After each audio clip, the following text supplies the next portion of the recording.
الحمد لله وكفى وسلام على عباده الذين اصطفى أما بعد قال الله تبارك وتعالى في القرآن المجيد والفرقان الحميد أعوذ بالله من الشيطان الرجيم بسم الله الرحمن الرحيم وأنتم الأعلون إن كنتم مؤمنين صدق الله العظيم. محترم بزرگوں اور دوستوں، ایک سوال ہمارے ذہنوں میں اور بہت سے مسلمانوں کے ذہنوں میں گھوم رہا ہے، اور وقتاً فوقتاً جب اس کا موقع آتا ہے تو وہ اسی طرح کا سوال ذہنوں میں گردش کرنے لگتا ہے، گھومنے لگتا ہے.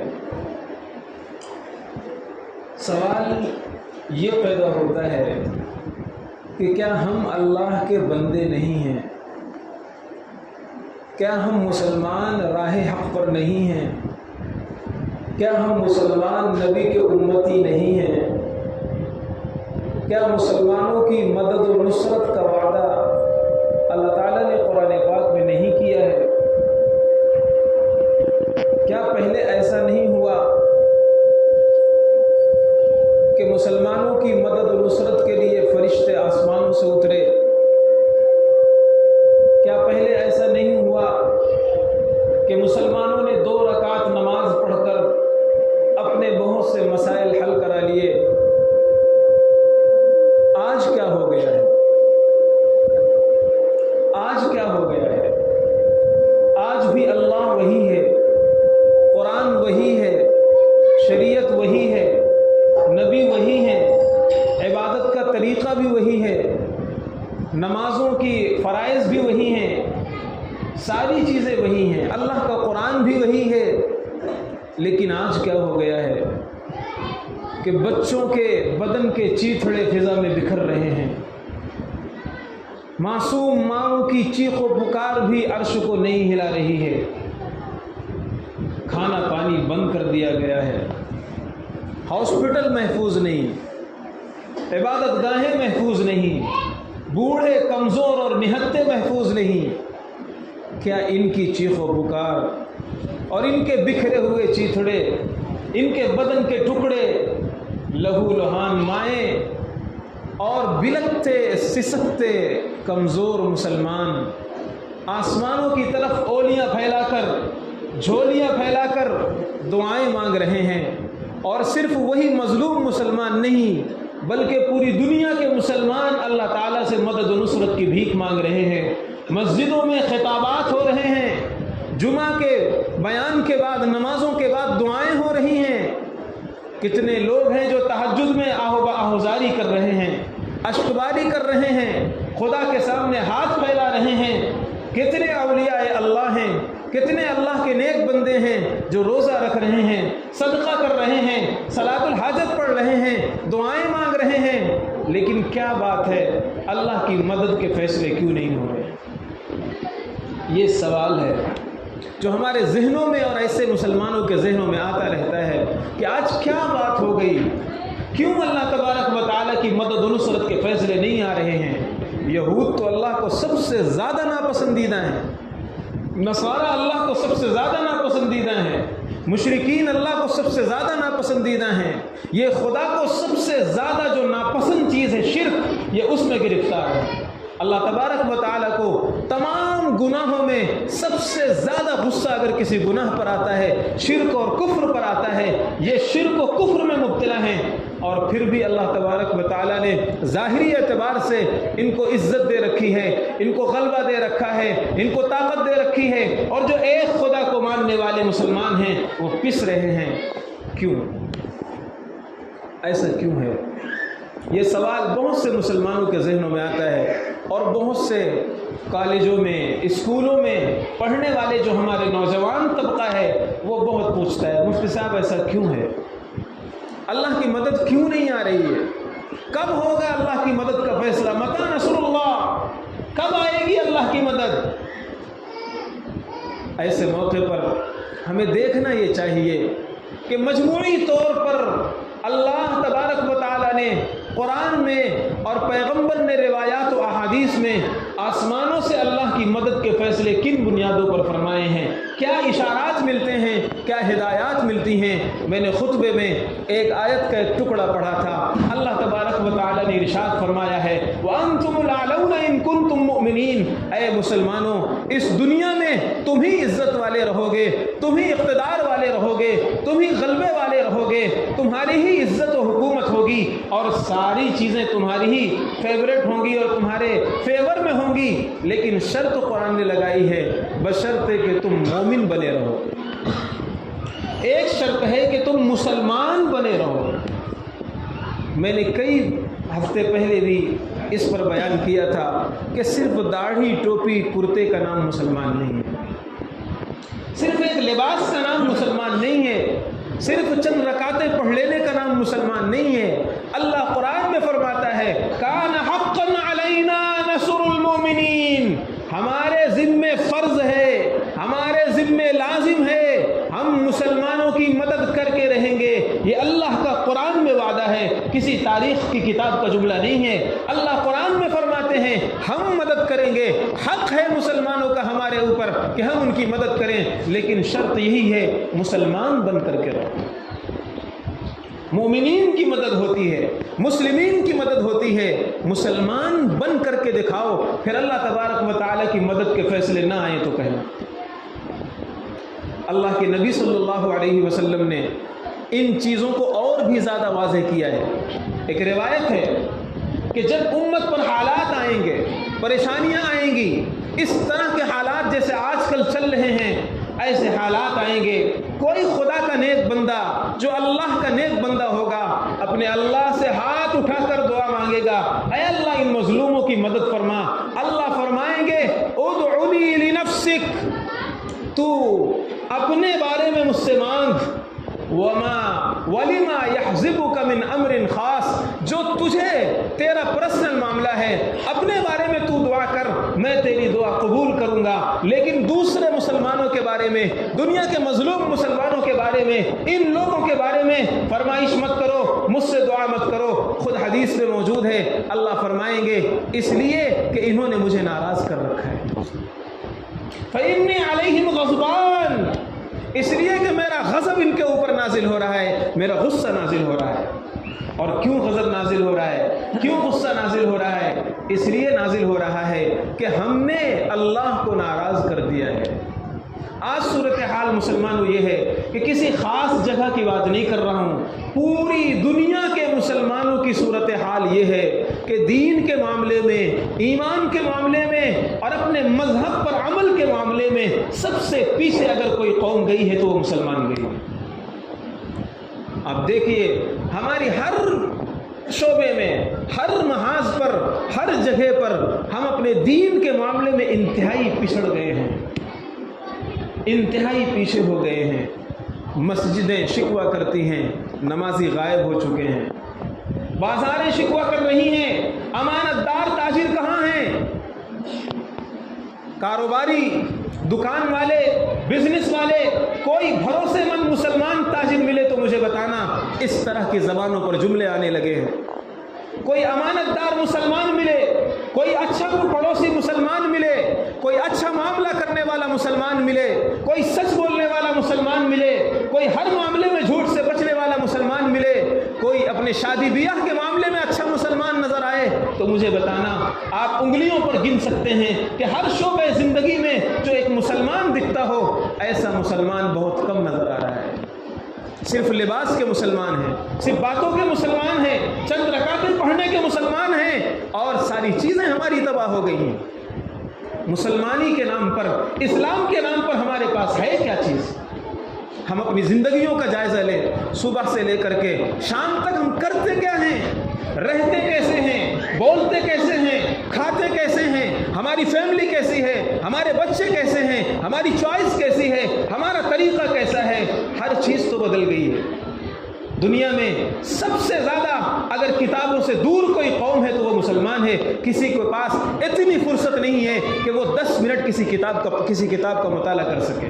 ارے کتاب تو چھوڑیے، انہیں سب سے بہترین کتاب جو دی گئی تھی اللہ کا کلام قرآن، سال بھر گزر جاتا ہے، قرآن دیکھنے کی ہمارے نوجوان کو توفیق نہیں ہوتی، پڑھنا تو دور کی بات ہے. پھر ہم کہتے ہیں کیا ہو رہا ہے مفتی صاحب، مسلمانوں پر اللہ کی مدد کیوں نہیں آ رہی ہے؟ اور ایسا نہیں ہے کہ اللہ تبارک و تعالیٰ دیکھ نہیں رہا ہے. اللہ تبارک و تعالیٰ سب کچھ دیکھتا ہے، سب کچھ سنتا ہے، لطیف ہے، خبیر ہے، علیم بذات الصدور ہے. لا یخفی علی اللہ شیء، اس سے کوئی چیز چھپی ہوئی نہیں ہے. وہ یہ آہو بکا بھی سنتا ہے، چیخ و پکار بھی سنتا ہے، خون میں لت پت لوتھڑے، جسم کے فضا میں بکھرے ہوئے ٹکڑے، اسے سب نظر آ رہا ہے، وہ سب کچھ دیکھتا ہے. لیکن اگر کوئی جانور مالک کو پریشان کرتا ہے، دودھ دینا چھوڑ دیتا ہے، چارہ کھانے میں ناٹک کرتا ہے، پریشان کرتا ہے، لات بھی مارتا ہے، سینگ بھی مارتا ہے، تو مالک پریشان ہو کر کے اس جانور کو قصائی کے حوالے کر دیتا ہے. جانتا ہے اس کا انجام کیا ہوگا، اس کے ٹکڑے ہوں گے، یہ ختم ہوگا، جانتا ہے. لیکن جیسے مالک پریشان ہو کر کے اپنے بے منفعت اور بے فائدہ اور بے مقصد جانور کو بے یار و مددگار چھوڑ دیتا ہے، کسی کے ہاتھ میں دے دیتا ہے، اللہ تبارک و تعالی ایسے ہی آج مسلمانوں کے بارے میں کر رہا ہے. حدیث موجود ہے بخاری شریف کے اندر، یہ روایت ہے، اللہ کے نبی صلی اللہ علیہ وسلم نے فرمایا یذهب الصالحون، خدا کے جو نیک بندے ہوں گے وہ دنیا چھوڑ جائیں گے، گزر جائیں گے، طبقہ طبقہ، درجہ درجہ، اس طرح وہ چھوڑ جائیں گے. تبقى حفالة كحفالة الشعير أو التمر، پھر جو انسان بچیں گے، پھر جو مسلمان بچیں گے، وہ ایسے ہوں گے جیسے کھجور کا چھلکا ہوتا ہے، وہ ایسے ہوں گے جیسے جو کا چھلکا ہوتا ہے، جیسے گیہوں کا چھلکا ہوتا ہے. گیہوں کا اگر چھلکا پڑا ہو، بھوسا پڑا ہو، اسی طرح کچڑا پڑا ہو، اس کچڑے کی کسی کے نظر میں کوئی ویلو نہیں ہے. ہوائیں آئیں گی، سیلاب آئیں گے، طوفان آئیں گے اور اس کچڑے کو ادھر سے ادھر اڑائیں گے. کبھی ہوا کا جھونکا آئے گا، وہ ادھر سے ادھر اٹھا کر پھینکے گا، کبھی ہوا کا جھونکا آئے گا، ادھر سے ادھر اٹھا کر پھینکے گا. کہیں سیلاب آئے گا، وہ غوطے کھلاتا ہوا ایک طرف سے دوسری طرف لگا دے گا.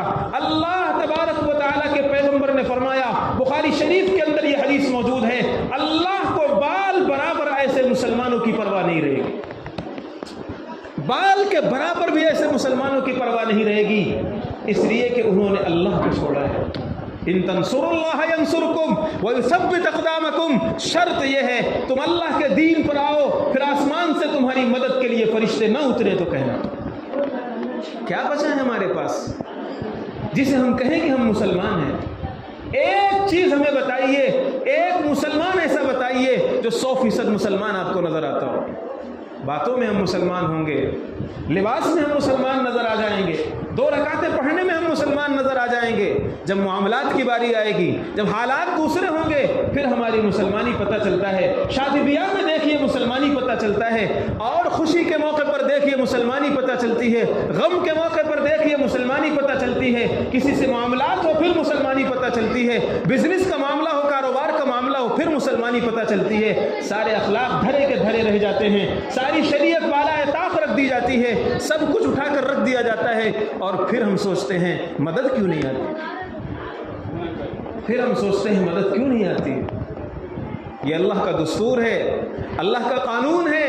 اگر ہم چاہتے ہیں کہ ہم مسلمان عزت کے ساتھ رہیں، سربلندی کے ساتھ رہیں، وقار کے ساتھ رہیں، جیسے پچھلے دور میں عزت اور سربلندی نے صحابہ کرام کے قدم چومے ہیں، اللہ تبارک و تعالیٰ نے ان کی مدد و نصرت کے لیے آسمانوں سے جبریل کو بھیجا ہے، فرشتے اترے ہیں، اللہ نے مدد کی ہے. اور کم من فئۃ قلیلۃ غلبت فئۃ کثیرۃ باذن اللہ، 313 ہیں، 1000 کے لشکر جرار پر غالب آ رہے ہیں. پوری تاریخ ہے، یہ اسی وقت ہوگا.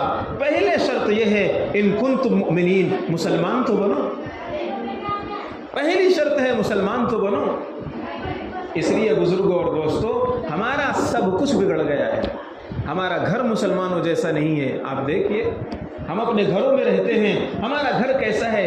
ہر دم جھگڑے، ہر دم لڑائی، ہر دم شور شرابہ، ہر دم کھٹ پٹ. یہ مسلمانوں کے گھروں کی پہچان ہے. مسلمان کی چالیوں کی پہچان یہ ہے کہ وہاں سے گزرو تو ناک بند کر کے گزرنا پڑتا ہے.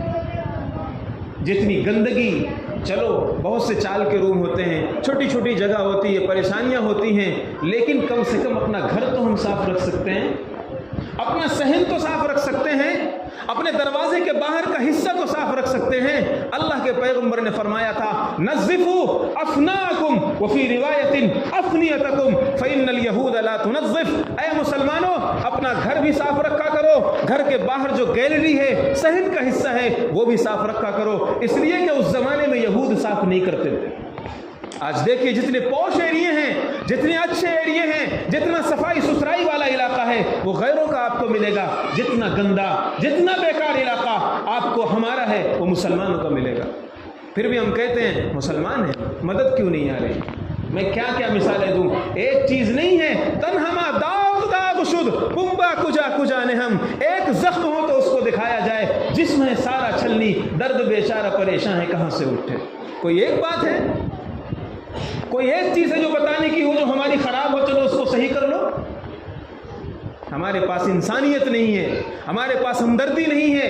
ہمارا بھائی پڑوسی مر رہا ہوگا، دوا کے پیسے اس کے پاس نہیں ہوں گے، لیکن کبھی ہمارا 2 سال پہلے ذرا سے جھگڑا ہو گیا ہوگا، ہمارا دل نہیں پسیج سکتا کہ ہم اس کی ہیلپ کر سکیں، اس کی مدد کر سکیں، اس کو ڈاکٹر کے پاس لے جا سکیں، اس کا کچھ انتظام کر سکیں. مرنے دو اسے. جب ہمارے اندر سے انسانیت نکل جائے گی، ہمدردی نکل جائے گی. اللہ کے نبی نے کیا فرمایا؟ الراحمون یرحمہم الرحمن. جن کے سینوں میں انسانیت ہوتی ہے، اللہ ان پر انسانیت دکھاتا ہے، اللہ ان پر رحم فرماتا ہے، اللہ ان کی مدد کرتا ہے. جن کے سینوں سے رحم نکال دیا جاتا ہے، رحم اور انسانیت نکال دی جاتی ہے، اللہ کو بھی ان پر پیار نہیں آتا. آج کس کے سینوں میں رحم ہے؟ ایکسیڈنٹ ہوتا ہے، حالات ہوتے ہیں، کوئی گر گیا، ہمارے اندر اتنی بھی انسانیت نہیں ہوتی کہ ہم اسے اٹھا سکیں. چلو جہاں پریشانیاں ہیں کہ کبھی کیس ہوگا، جانا پڑے گا، یہ ہوگا وہ ہوگا، وہاں چھوڑیے. ہمارے ہاتھ سے اگر ٹھوکر لگ جاتی ہے کسی بچے کو ذرا سے چلتے ہوئے، ہم پلٹ کر اسے دیکھتے بھی نہیں ہیں. کسی کو ذرا سے دھکا لگ جاتا ہے، ہماری زبان سے سوری کے الفاظ نہیں نکلتے، اور الٹا اسے گھور کر دیکھتے ہیں، ابے تجھے چلنے نہیں آ رہا، تجھے چلنے کا سلیقہ نہیں ہے. ہماری ہر چیز بگڑ گئی ہے. کوئی ایک چیز ہو تو بتایا جائے. چلنا بدل گیا، رہنا بدل گیا، گھر بدل گیا، کاروبار بدل گیا، عبادتیں، معاملات، سب کچھ بدل کر رکھ دیا ہے. کیا بچا ہے مسلمانوں کے نام پر؟ صرف اس لیے کہ ہاں بس ہم مسلمان ہیں، ہم کلمہ پڑھ لیتے ہیں، ہم تھوڑی سی کبھی کبھی تلاوت کر لیتے ہیں. یاد رکھیے اللہ تبارک و تعالیٰ ادخلوا فی السلم کافہ، قرآن اللہ کا فرماتا ہے کہ اے مسلمانوں پورے مسلمان بنو گے جب آسمانوں سے خدا کی مدد و نصرت اترے گی. جب تم مومن بن کر رہو گے، مسلم بن کر رہو گے، اللہ تبارک و تعالیٰ سے مدد اسی وقت آئے گی، اللہ کو پیار اسی وقت آئے گا، اللہ رحم اسی وقت فرمائے گا جب ہمارے اندر سے اسلام ہم نے اپنے اندر اپنایا ہو، اسلام کو اپنے ہر عمل میں بسایا ہو. ہم سر کے بالوں سے لے کر پیر کے ناخن تک، اندر باہر پورے طور پر مسلمان ہو جائیں. باخدا ممبر پر بیٹھ کر کہتا ہوں اللہ تبارک و تعالیٰ ایسی مدد بھیجے گا، عقلیں حیران ہو جائیں گی، عقلیں حیران ہو جائیں گی. لیکن بس اللہ نے جو شرط لگایا ہے ان کنتم مؤمنین، اپنے دل کو تو مسلمان بناؤ، اپنے دل سے تو مسلمان بنو. اللہ نے قرآن میں ایسے لوگوں کا ذکر فرمایا ہے کہ یہ لوگ زبان سے مسلمان ہیں. وَلَمْ يَدْخُلِ الْإِسْلَامُ فِي قُلُوبِهِمْ، ابھی تک اسلام ان کے اندر سرایت نہیں کیا، ابھی تک اسلام ان کے سینوں کے اندر نہیں پہنچا. صرف یہ ظاہری طور پر مسلمان ہیں، ظاہری طور پر ٹوپی لگا لیا، لباس چینج کر لیا، مسلمان نظر آ گئے، لیکن ابھی ان کے اندر اسلام نہیں پہنچا ہے. اندر اسلام پہنچنے کا مطلب اندر اسلام کی تعلیمات نہیں پہنچی. اسلام دل کو دل کے بارے میں کہتا ہے یہ دل تمہارا کینے سے پاک ہو، حسد سے پاک ہو، بغض سے پاک ہو، نفرت سے پاک ہو، عقیدہ اس میں صحیح ہو، تمام امراض باطنہ سے تمہارا دل پاک ہو. چیک کر لیں ہم سب اپنا دل کیا کنڈیشن ہے اس کی. اللہ تبارک و تعالیٰ ایسے اسلام کو پسند کرتا ہے، ایسے مسلمانوں کو پسند کرتا ہے، ہر لائن میں، ہر شعبے میں، ہر محاذ پر جو مسلمان نظر آئے. اس لیے بزرگوں اور دوستوں، دعا کرنا ہے اور مظلوم لوگوں کے لیے دعا کرنا ہے، یہ ان کا حق ہے ہمارے ذمہ۔ ہر مسلمان پر یہ حق بنتا ہے کہ ہم دعا کر سکتے ہیں۔ ایک حدیث نسائی شریف کے اندر موجود ہے، یاد آئی اللہ تبارک و تعالیٰ، بہت سے لوگوں کے ذہن میں یہ آتا ہے کہ ہم یہاں دعا کر رہے ہیں، کیا فائدہ؟ بہت سے لوگ اس طرح کہتے ہیں کہ ہم یہاں صرف دعا کر رہے ہیں، اس سے کیا فائدہ ہوگا؟ اللہ کے نبی صلی اللہ علیہ وسلم نے بڑی پیاری حدیث ارشاد فرمائی، اور اس موقع کے لحاظ سے بہت اہم حدیث ہے۔ فرمایا انما ینصر اللہ هذه الامة بضعیفهم بدعوتهم واخلاصهم وصلاتهم۔ اللہ کے نبی صلی اللہ علیہ وسلم نے فرمایا اللہ اس امت کی مدد فرمائے گا امت کے کمزور طبقے سے۔ امت میں جو کمزور طبقہ ہے، جو بیچارہ لڑ نہیں سکتا جا کر کے، جو کچھ اور نہیں کر سکتا، مالی مدد نہیں کر سکتا، مالی تعاون نہیں کر سکتا، لیکن اللہ تبارک و تعالیٰ ایسے کمزور مسلمانوں کے ہی ذریعے اس امت کی مدد فرمائے گا۔ کیا کرنا پڑے گا اس کمزور طبقے کو؟ بدعوتہم، ان کو اپنے اللہ کے سامنے ہاتھ اٹھانا پڑے گا، اے اللہ مدد فرما دیجئے، ظلم بہت ہو گیا ہے، اس سے زیادہ بھیانک ظلم تاریخ نے نہیں دیکھا ہوگا۔ بچوں کے چیتھڑے فضا میں بکھر رہے ہیں، خون سے نہائی ہوئی لاشیں پڑی ہوئی ہیں بے گور و کفن، دوا کا انتظام نہیں، پانی کا انتظام نہیں، آکسیجن ختم ہو رہا ہے، ہاسپٹل محفوظ نہیں، چرچ اور عبادت گاہیں محفوظ نہیں۔ اس سے بڑا ظلم تاریخ میں کب ہوگا؟ کیسے ہوگا؟ اے اللہ اب تو مدد فرمائیے۔ یہ حق ہے ان لوگوں کا ہمارے اوپر، اور اللہ کے نبی حدیث میں فرما رہے ہیں ایسے کمزور لوگوں کی دعاؤں سے اللہ تعالیٰ اس طبقے کی مدد فرمائے گا۔ تو پہلا کام ہمیں یہ کرنا ہے کہ ایسے مظلوم لوگوں کے لیے ہمارے پاس اگر 5 منٹ نہیں نکل سکتے، 10 منٹ دعا کے لیے نہیں نکل سکتے، تو پھر ہمیں اپنے ایمان کا لیول چیک کرنا چاہیے، اپنے ایمان کا ذرا سے گریڈ دیکھنا چاہیے کتنا نیچے پہنچ گیا وہ۔ اور دوسری بات آپ نے فرمائی وصلاتہم، نماز پڑھنے کی وجہ سے ہم ان کے لیے 2 رکعت صلاۃ الحاجت تو پڑھ سکتے ہیں۔ ہم ان طبقے کے لیے 2 رکعت صلاۃ الحاجت، جیسے صلاۃ الحاجت ہم پڑھتے ہیں اپنے بچوں کی شادیوں کے لیے، اپنی ضرورتوں کے لیے، اپنے کام بنانے کے لیے۔ اس وقت امت پر حالات ہیں، اس حالات کو درست کرنے کے لیے ہم 2 رکعت صلاۃ الحاجت پڑھ کر اللہ سے دعا کریں، اے اللہ یہ 2 رکعت میں اس لیے پڑھ رہا ہوں ان نہتے کمزور بچوں پر رحم فرمائیے۔ اور تیسری بات آپ نے فرمائی اخلاصہم، یہ طبقہ خلوص کے ساتھ ان کے لیے کام کرتا رہے، دعائیں، نماز، صدقات، اور ان کے حق میں اپنے دل میں درد محسوس کرے، کسک محسوس کرے اخلاص کے ساتھ۔ اللہ تعالیٰ اس کی بھی لاج رکھے گا، اور اس کی برکت سے اللہ تعالیٰ فتح و نصرت اور مدد عطا فرمائے گا۔ اللہ تبارک و تعالیٰ ہمیں صحیح معنوں میں مسلمان بنائے، اور اس وقت جہاں جس لائن سے ظلم ہو رہا ہے اللہ تعالیٰ اس ظلم کو ختم فرمائے، امن و امان عطا فرمائے۔ وآخر دعوانا الحمد للہ رب العالمین۔